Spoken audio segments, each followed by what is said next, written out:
félin. Je m'appelle Jonathan Scott et depuis plus de 40 ans, avec ma femme Angela, nous suivons les lions, les léopards et les guépards de la réserve nationale du Masai Mara. Pour nous, ce ne sont pas de simples félins, mais des individus à part entière. Notre ami Jackson Oleloseya, qui vit sur ces terres depuis toujours, ressent la même considération que nous envers ces animaux. Ensemble, nous allons lever le voile sur les histoires personnelles de ces bêtes fascinantes.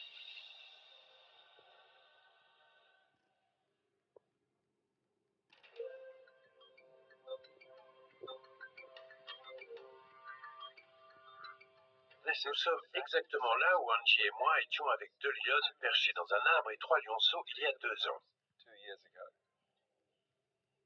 Aujourd'hui, Kabibi, Claudia et 4 lionceaux sont au même endroit. C'est parce que les lionnes aiment revenir là où elles sont nées. Elles montent dans les arbres pour observer l'horizon, mais c'est avant tout un moyen de s'éloigner des bébés. Car parfois, ils sont épuisants. Il suffit de les écouter. Ils arrivent à un âge, vers 14-16 semaines, où ils commencent à être sevrés. Ils ont besoin de viande. Les mères doivent chasser et c'est très compliqué en ce moment. Dada est en difficulté. Où trouver de quoi manger? Où sont les buffles? On n'en a pas vu depuis plus d'une semaine. Et s'il y en avait, sont-elles assez nombreuses pour les tuer? Les temps sont durs pour la troupe du Marais.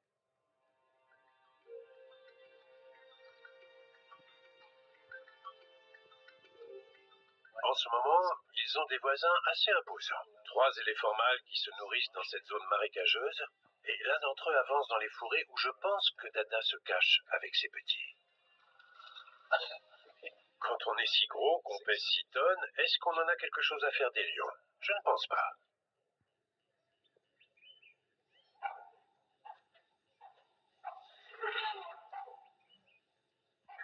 Il ne prend aucun risque. En voilà un autre sur la gauche. Ça devient un endroit dangereux. C'est dangereux dans la cachette et hors de la cachette. Les 2 éléphants se saluent. Pendant ce temps, nos lions marchent derrière eux.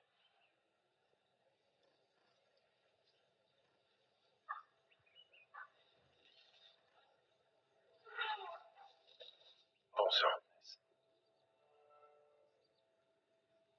Il secoue l'arbre. Le lion va tomber.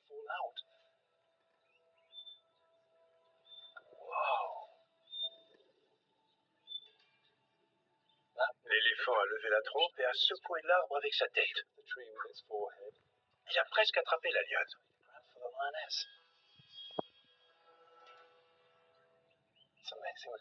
Incroyable. 2 éléphants qui se donnent des coups de tête.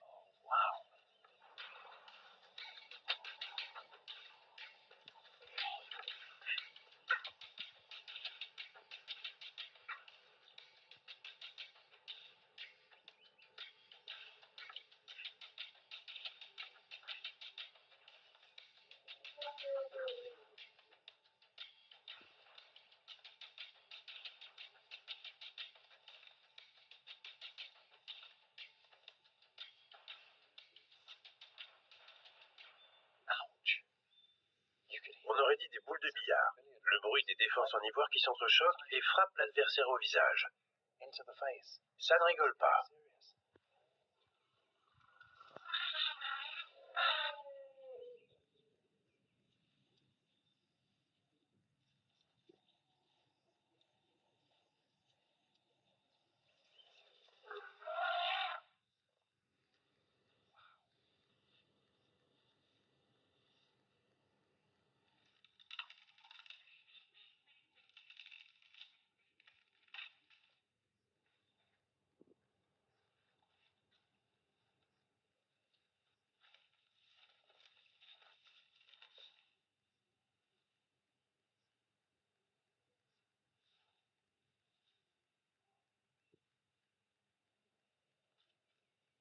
Cet éléphant est plein de testostérone et ça se voit.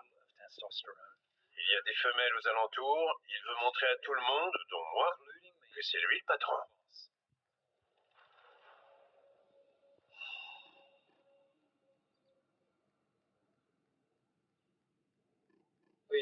venons de trouver Amani et 3 de ses petits. Elle a très faim, les petits aussi. Ils ont tellement grandi, c'est dingue. Regardez-les.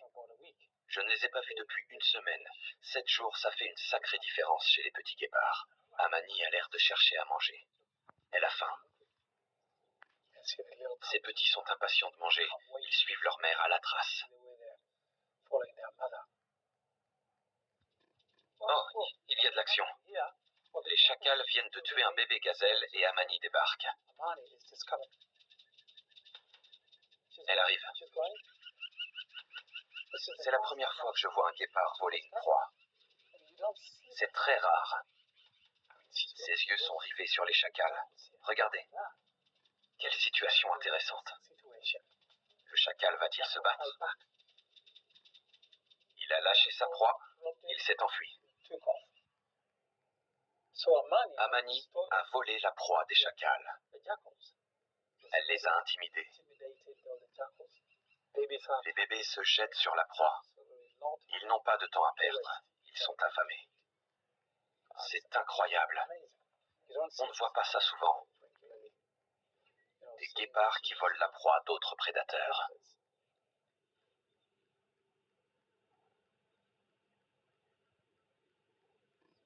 Ce qui est difficile lorsqu'on observe des guépards, ce sont les hauts et les bas. Ils vivent dans la peur. Ils regardent par-dessus leur épaule à chaque instant. Ces petits auront le même comportement. Trouver à manger, se faire voler sa nourriture, tuer une gazelle, être observé par les vautours hauts dans le ciel, être écouté par les hyènes et les lions. Ils sont menacés en permanence, mais ils sont toujours là pour une bonne raison. Ce sont de bons survivants. Ils continueront à perpétrer l'histoire des guépards.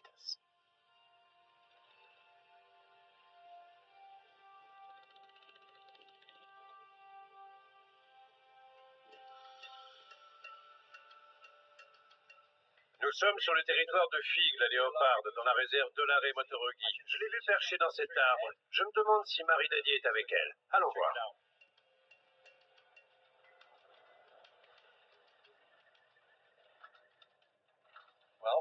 Fig est là. Où est Marie Daddy?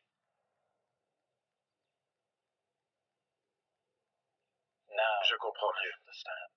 C'est logique. Marie Daddy est cachée dans ses fourrés.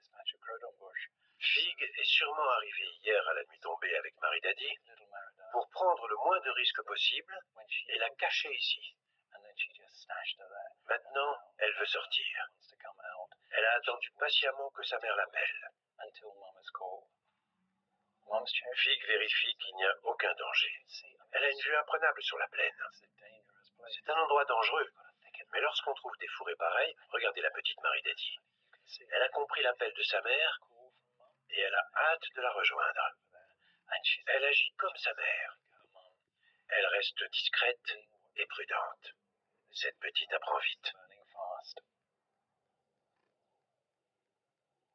C'est pas vrai. Elle a failli tomber de l'arbre. Les léopards sont de bons grimpeurs, mais il leur arrive de perdre l'équilibre. Toutefois, ça reste des félins et je suis sûr qu'elle retomberait sur ses pattes.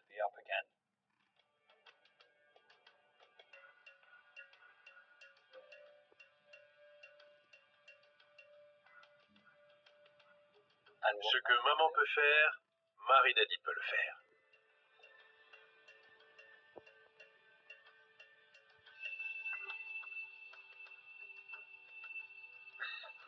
Elle est montée sur votre sort.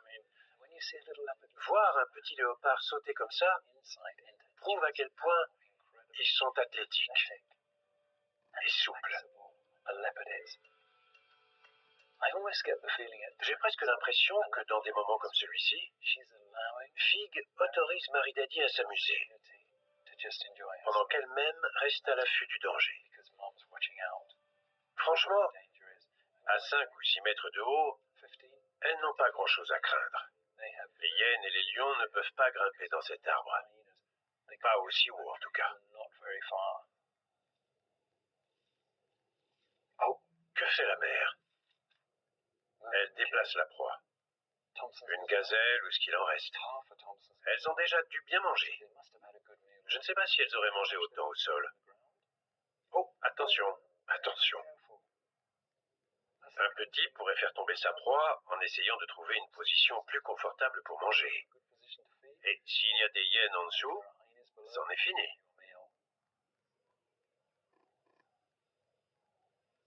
La maman descend. Quelle force. Tout ça en tenant sa proie dans la gueule, par la gorge. D'ailleurs, c'est sûrement comme ça qu'elle a tué cette gazelle, d'une morsure à la gorge.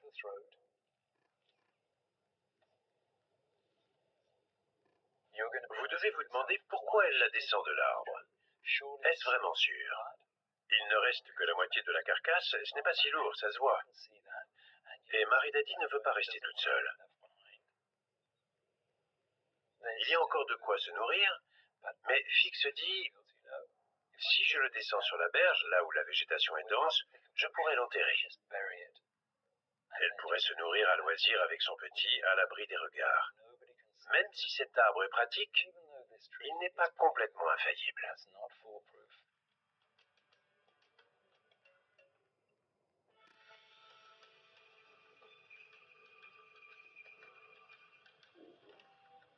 Regardez Dada.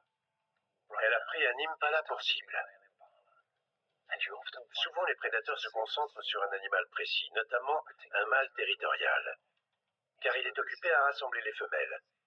Il n'est pas concentré sur sa survie. Quand une lionne fait cela, qu'elle chasse seule, loin de la troupe, cela indique qu'elle a toujours des lionceaux. Va-t-elle y arriver? Je sais qu'une lionne peut très bien chasser seule. Mais j'espère seulement que ces éléphants ne vont pas se mettre en travers de son chemin.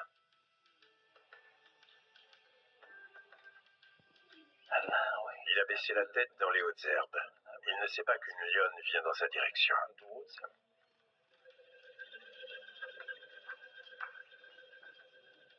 Vous avez vu?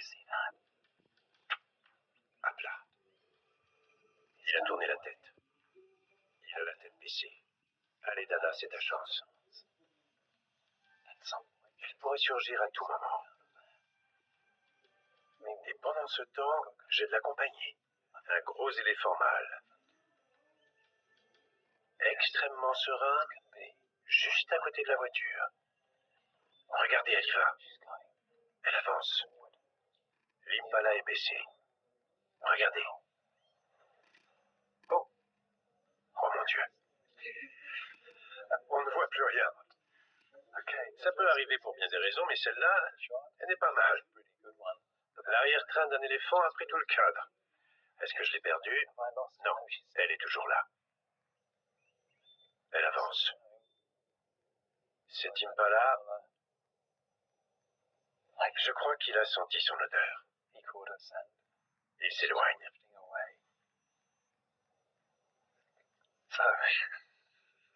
Les plans de Dada ont été contrecarrés par cet impala et les nôtres par un éléphant. Elle a échoué. Mais peut-être pas nous dans la mesure où il est possible qu'on découvre où sont cachés ces petits. Bien entendu, on ne veut pas la déranger, on va rester à distance.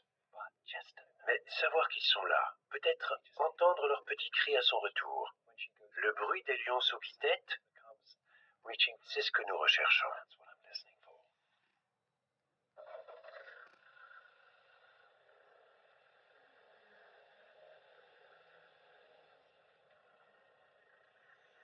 Regardez là, elle longe ses fourrés.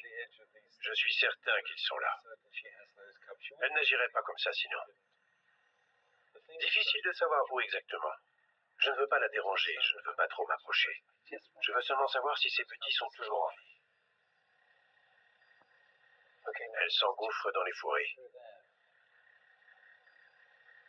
Ils ne doivent pas être loin. Non, elle continue d'avancer. Elle s'approche de l'arbre mort, là où on a vu ces petits pour la première fois. Ok. Je pense savoir où ils sont. Vous avez entendu? J'entends les lionceaux. J'ai entendu ces petits cris la première fois qu'on les a vus. Ils sont là. Les petits sont vivants.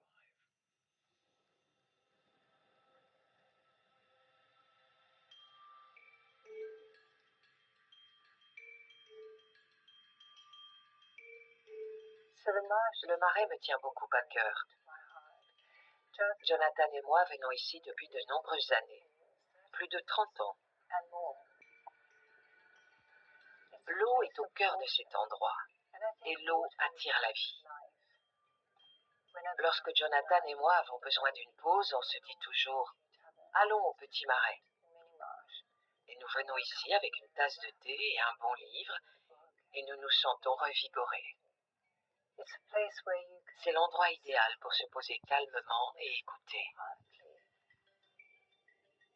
C'est génial. En quelques heures ici, on peut voir la diversité d'animaux qui vivent ici. Les oiseaux qui descendent à la source, les babouins qui arpentent les forêts et les impalas. Bien entendu, les grands animaux viennent ici au milieu de la journée pour boire, comme les éléphants. Ils traversent la rivière, ils remontent. C'est sans fin, le spectacle infini de la vie sauvage riche et grouillante. Bien sûr, notre troupe de lions tient son nom du marais, car c'est l'un de leurs territoires principaux.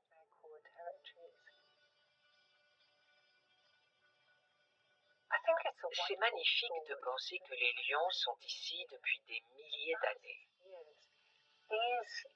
Les ancêtres de ces lions étaient ici. Je trouve que ça a quelque chose de magique, quelque chose de rassurant, de voir que le monde continue sans l'agitation de l'être humain. Que la vie est en harmonie ici. Tout est en ordre, chaque chose est à sa place. Les animaux continuent de vivre ensemble en harmonie, comme ils le font depuis des milliers et des milliers d'années. J'adore ça.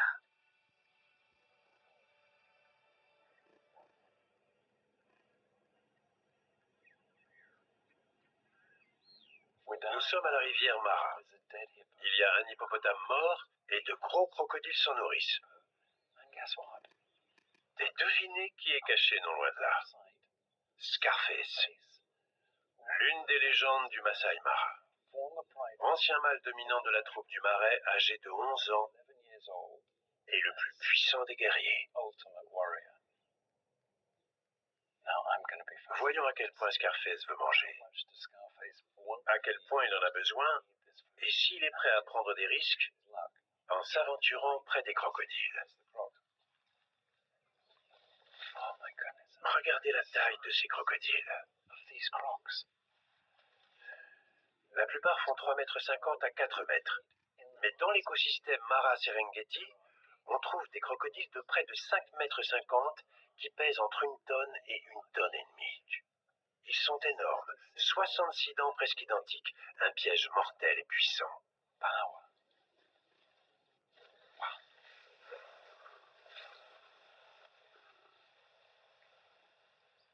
Que dire? Ça nous montre la prestance, la puissance du lion. Mais pas seulement. Dans la société humaine, nous valorisons le courage, la force, le pouvoir, le guerrier. C'est pour cela qu'un animal comme Scarface est si fascinant. Regardez-le, il est usé, il est abîmé, il lui manque un œil, il lui manque des dents, il boite.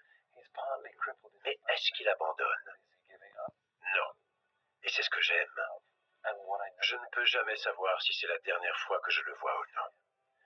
C'est pourquoi je savoure chaque instant en présence de ce mâle. Scarface, le vrai roi lion.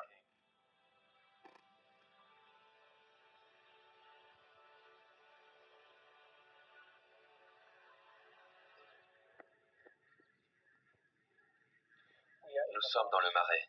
Ce sont les lions du marais. Ils sont couverts de boue ce matin. On peut à peine les distinguer. Il y a Claudiaï, Kali, Kabibi. On dirait qu'il y a un mâle. Elles sont à l'affût. Il y a 2 mâles là-haut, regardez. Ce sont des étrangers. Ce ne sont pas les pères des lionceaux. S'ils approchent des petits, ils les tueront. Les 2 mâles nomades entrent dans le marais. Ils envahissent ce territoire. Lorsque les pères des lionceaux sont absents, c'est très difficile pour les lionnes.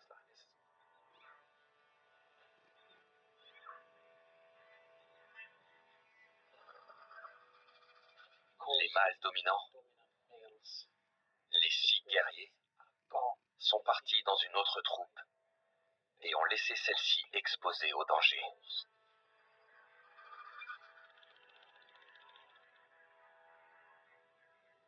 Regardez Claudia et Kabibi. Elles savent qu'elles doivent protéger quelque chose de précieux. Leurs enfants, leurs lionceaux, innocents et inconscients du danger.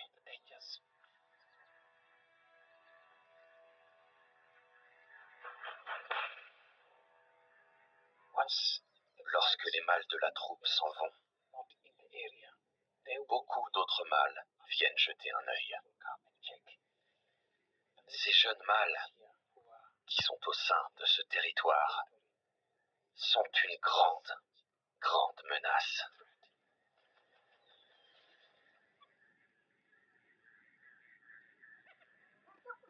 Regardez-le, il charge, il court. Oh, il chasse les hyènes. Elles se dispersent. Un des 2 mâles est un peu plus fort.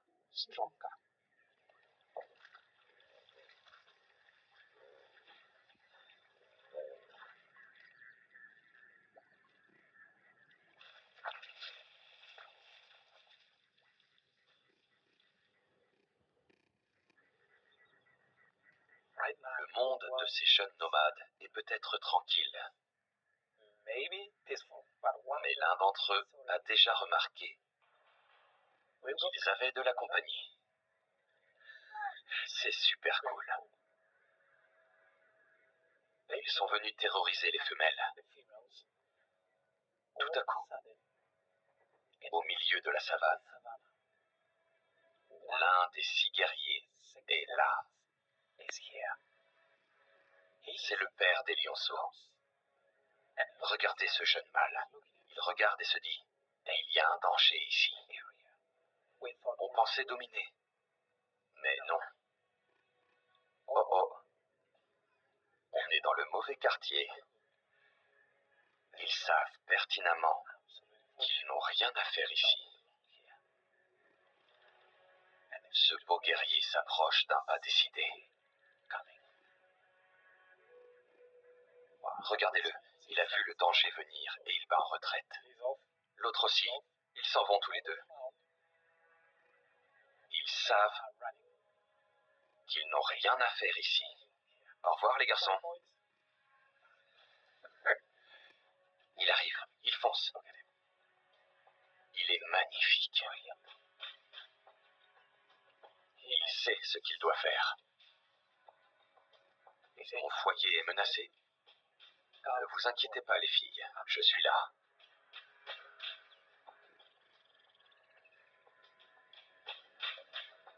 Ces lions vont probablement revenir voir la troupe du marais. Mais Chongo a fait du très beau travail. Aujourd'hui, les lionnes et les lionceaux sont en sécurité.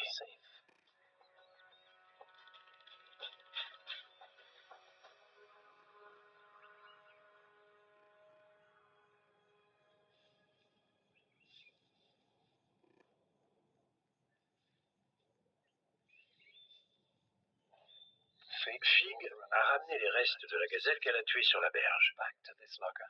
Là, elle peut se cacher dans la végétation épaisse. Marie Daddy est avec elle et elle se régale. Elle est fougueuse. Les léopards n'aiment pas partager la nourriture, même entre mère et fille. Ils veulent se nourrir seuls. Et si c'est impossible, on peut être certain qu'ils vont se chamailler. Quand Fig essaye de rapprocher la proie vers elle pour prendre une petite bouchée, Marie Daddy réagit immédiatement. Les léopards se battent pour chaque bouchée. Écoutez les os. Ces dents de carnassier. Ces dents tranchantes qui croquent dans les os. Pas autant que la hyène, mais c'est quand même impressionnant. Elles ne vont pas gâcher grand-chose. Une gazelle de Thompson pèse une vingtaine de kilos. Un gros mâle autour de 30 kilos. Et le tout sera réduit à néant. Tout ce qu'il reste, ce sont les cornes. C'est comme ça qu'on sait que c'est une gazelle de Thompson, qu'elle a traîné ici au bord de l'eau, là où elle se sent en sécurité. Elle a fait du très beau travail. Encore une fois.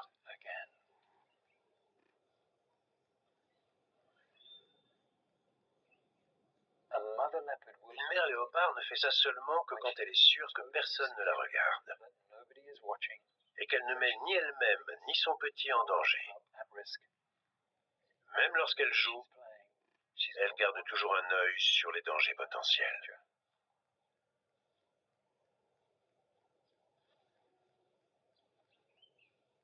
C'est un très bon entraînement. Quand les léopards se battent, ils se battent pour garder leur proie, pour garder leur territoire. Ici, Marie Daddy s'entraîne pour tout ça. Et elle s'amuse aussi comme une folle.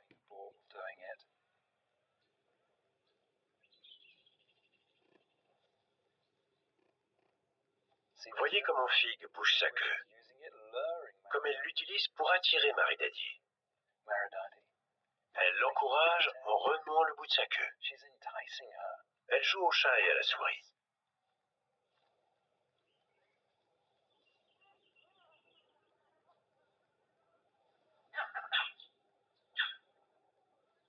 Les vervets s'agitent. C'est un indicateur que j'écoute lorsque je cherche des léopards tôt le matin. Ils ne disent pas seulement « on vous voit », ils essaient aussi d'intimider le léopard.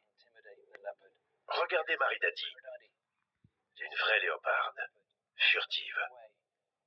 Elle apprend de sa mère, mais instinctivement, elle sait que c'est dangereux.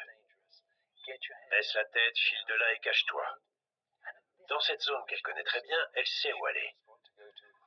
Et elle laissera sa mère prendre les choses en main. Regardez sa mère, tout en épaules, la même démarche mais en plus grand, s'éloignant furtivement. C'est magnifique. C'est la différence entre un léopard, un guépard et un lion. Ils peuvent être invisibles, ils peuvent se faufiler. Marie Daddy veut suivre. Elle ne veut pas rester en sécurité. Elle veut suivre sa mère. C'est la nouvelle norme pour elle.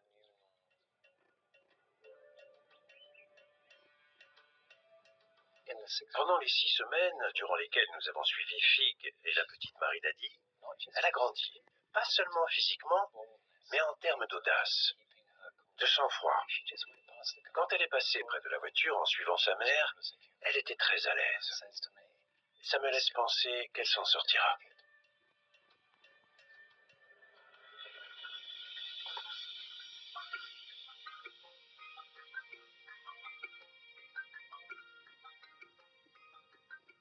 Amani se fait vieille. Ce serait un miracle qu'elle atteigne les 12 ans. Mais elle laisse derrière elle 2 femelles. Aujourd'hui, elle est dans une zone idéale, avec de très hautes herbes, ce qui lui donne un avantage considérable pour approcher ses proies. Nous sommes ici pour l'observer et voir comment cette vieille dame va performer aujourd'hui.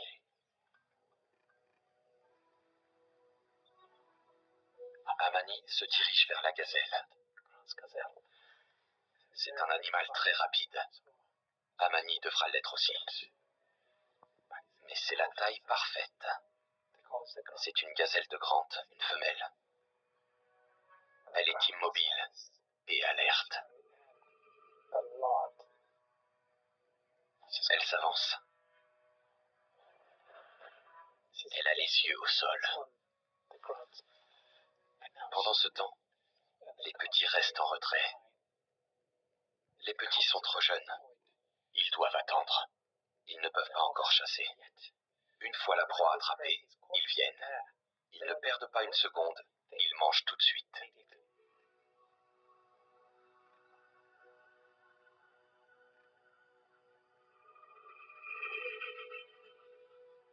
La gazelle la regarde. Elle arrive, elle arrive.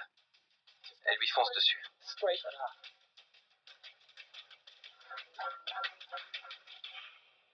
Oh, c'est raté. Tellement de facteurs sont contre elle. Les oiseaux font du bruit.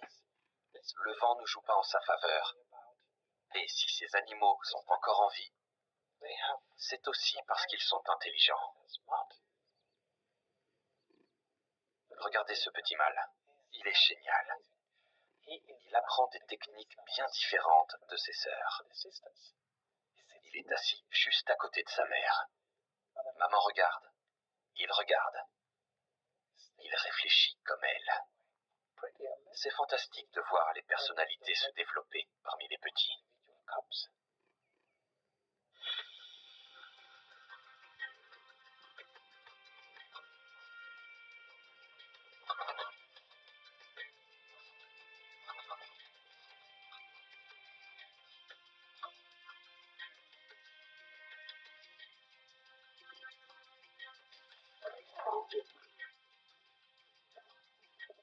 Voilà le prix à payer lorsqu'on a des mâles protecteurs.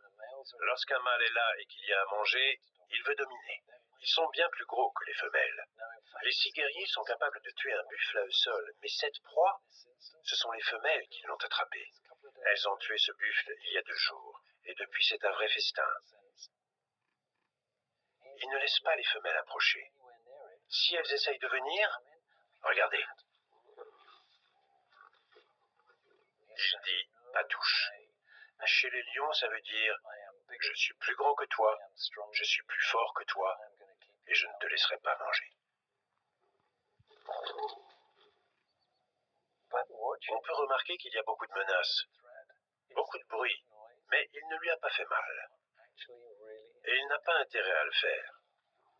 Ce sont les mères de ces lionceaux.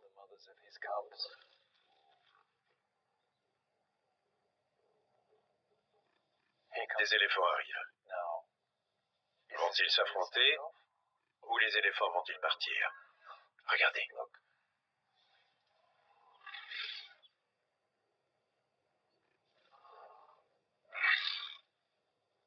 Vous voyez comme la femelle agit pour protéger son petit? Elle est menaçante. Elle dit au lion « reculez ».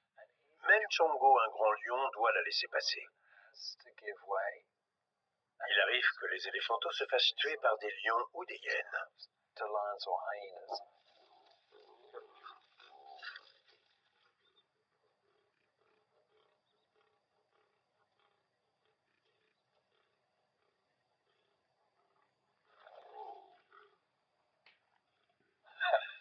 J'aime bien l'approche de Chongo. Je vais m'allonger sur la nourriture au cas où tu essaierais de grappiller quelque chose quand j'ai le dos tourné.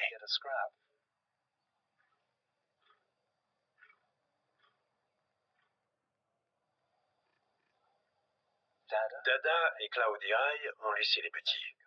Elles se dirigent vers la proie. Chongo est de plus en plus sous pression. Voyons l'accueil qu'il leur réserve.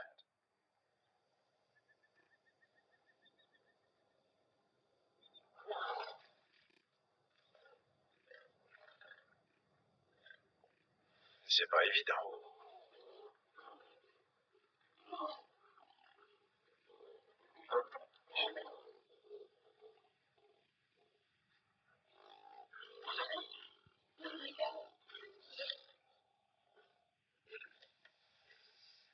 Chongo jouait dur. C'est un lion très sérieux. Pas étonnant qu'il ait réussi à faire fuir les nomades à lui tout seul. Je suis content de voir qu'il n'y a aucune hyène en vue. Avec un mâle comme Chongo et toutes ses femelles, C'est très délicat pour des hyènes de venir.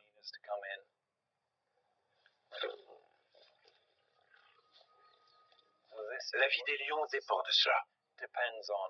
Un groupe qui fonctionne à l'unisson. C'est parfois compliqué, mais ce sont des alliés. Elles ont besoin de lui, et il a besoin d'elles. Il arrive que les lions aient des moments difficiles. Mais à ce jour, nous observons 4 lionnes unies avec leurs petits dans une grande troupe. Ils sont en bonne forme, et c'est génial de voir cela. Même si la tension monte quand il est l'heure de manger.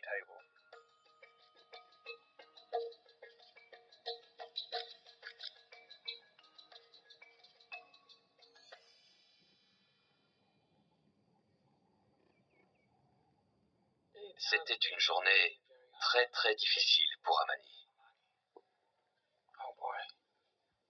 C'est vraiment très stressant. C'est ça, suivre des guépards. Elle passe d'un arbre à un autre, il fait chaud. Il n'y a pas grand-chose pour elle. Elle essaie tout ce qu'elle peut. Regardez, les gazelles la narguent. Cependant, les petits doivent comprendre ce qu'implique la chasse. Que ça ne vient pas sur un plateau. Il faut travailler, ça se mérite. Amani continue d'avancer désespérément. Elle reste constamment en mouvement. Ils sont dans une situation très délicate. Il faut absolument qu'elle tente quelque chose. Il y a 2 gazelles de Grant là-bas. Ça a l'air de l'intéresser. Elle s'approche. Elle court, elle y va. Elle part à toute vitesse. Elle y va de tout son être. Elle est très rapide. C'est incroyable. Regardez-moi ça. Ça y est. Elle a eu. Incroyable. C'était tellement rapide. C'est vraiment extraordinaire. Quelle vitesse époustouflante. On a à peine eu le temps de s'en apercevoir qu'elle a filé. Juste à côté de nous. Rapide comme l'éclair. Amani réussit à nourrir sa famille. Bien joué, ma belle. Ces petits guépards ne perdent pas une seconde. Ils vont tout de suite manger. Tous les animaux ont peur. Ils grognent. Ils sont aux aguets. Ce n'est pas bon signe. Toute cette agitation signifie qu'il y a des hyènes. Et j'en vois une. Une hyène arrive. C'est terrible. Amani ne pourra peut-être même pas manger. Elle doit faire très vite. Parce que la hyène a un odorat très développé. Elle essaie d'avaler tout ce qu'elle peut avant que la hyène ne les trouve. Ce sera bientôt fini. Regardez, on peut voir que les bébés ne sont pas repus. Il faut qu'ils continuent de manger. Un peu plus avant que la hyène n'arrive et ne leur vole leur repas.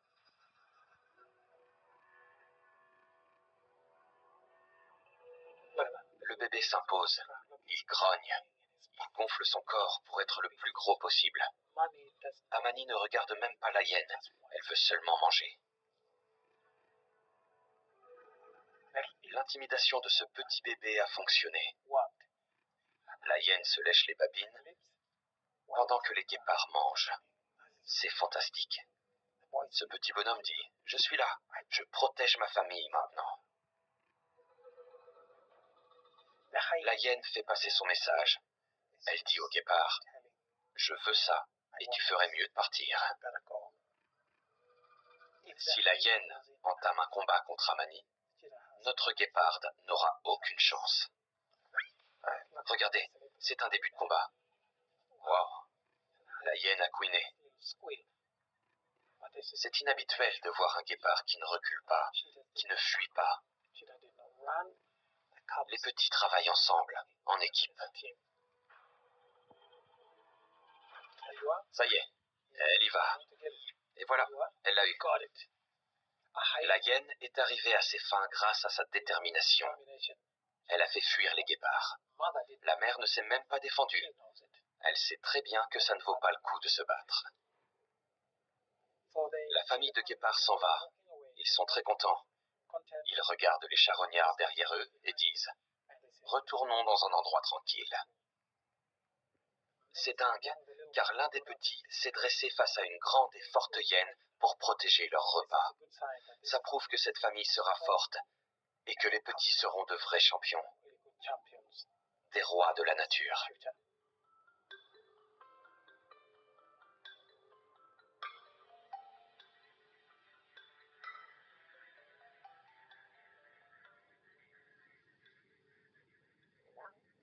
Le moment que j'attendais est venu. Les petits vont être amenés vers une proie. La pièce manquante dans cette histoire du marais, ce sont les mâles, les guerriers. Et voici Chongo, le héros du jour.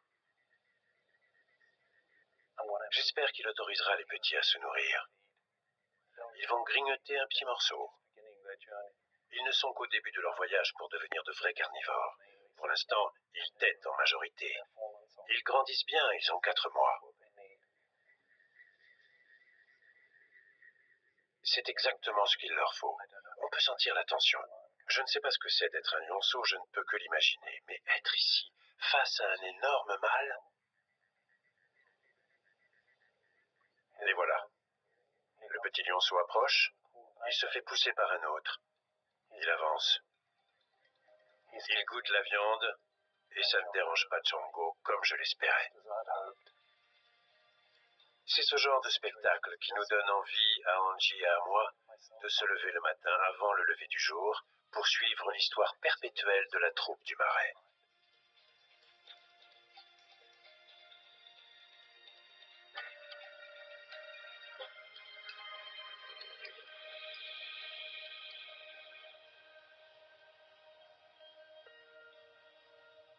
Qu'y a-t-il de si fascinant pour nous chez ces grandes créatures, ces animaux sauvages? Qu'est-ce qui nous pousse à consacrer notre vie à raconter leur histoire? Le comportement de ces animaux m'inspire, leur façon de vivre, leur résilience, leur persévérance.